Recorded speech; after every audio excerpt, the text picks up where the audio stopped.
In discussing the 4 truths that we must settle in order to set the compass of our minds to receive the spouse that God has for us, we've already settled 2 of the first issues.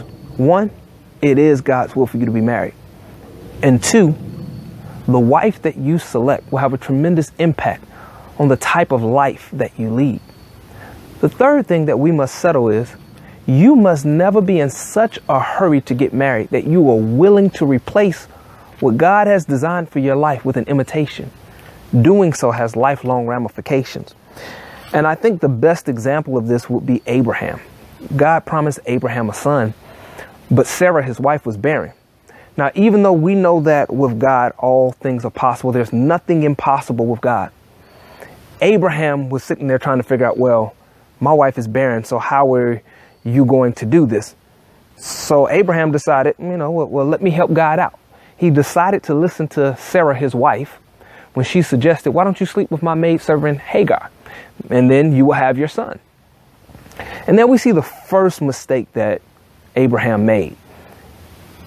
Basically, in his haste, Abraham failed to seek God as to how this was to happen. He heard the word from the Lord, but he never stayed there long enough to hear how this was supposed to happen.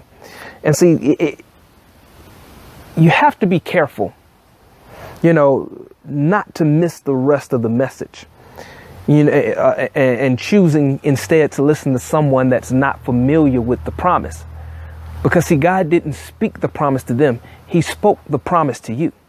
Now, when you do this, all you will accomplish is creating difficulties for yourself because your Ishmael and your Isaac, that which is of faith and that which is of fear, that which is of fear and that which is of faith, will never mesh. And B, they will always be at war. Now, why is this? It's because, honestly, those 2 seeds, they were never meant to coexist. They are of 2 different seeds. Ishmael is of the seed of fear. Isaac is of the seed of faith. And only that which is of faith can bring about the promise. You look at it. If you're not familiar with the story, so Ishmael is born of Hagar, and God tells us that that's not what I wanted. So approximately 13, 14 years later, Isaac is born of Sarah. And we see that Ishmael, a little bit later on, begins to tease Isaac, and he's always antagonizing Isaac. And God lets Abraham know, you're going to have to kick Ishmael out in order for Isaac to be what I need him to be. So you got to get rid of the fear in order for the faith to be what I need it to be. And we see that it's the same even today. The descendants of these 2 children, they're still at war today. Why? Because the seed produces after its kind.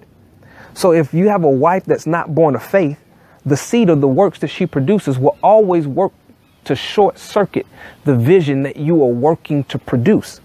Why? Because only that which is of faith can produce the promise. What's born of fear can only produce a facsimile. So you must be careful not to be in such a hurry to get married that you are willing to exchange what God has designed for your life for an imitation. Doing so will have lifelong ramifications. And people will say, well, can't God change that wife? Can't God change that husband? Yes, God can. But honestly, I find it kind of arrogant to meet somebody. God has created them, has prepared them for a purpose, has a plan for their lives. They're fearfully and wonderfully made. And you, because of your selfishness, you decide to marry them, even though that's not what God had designed or intended for your life. You decide to marry them. And the first thing you begin to ask God, please change them for me. I find that kind of arrogant when in the first place, we can sit there and allow God to have his place in our lives and allow him to help us find the wife or find the husband that he has for us. Somebody that is born of faith and not of fear.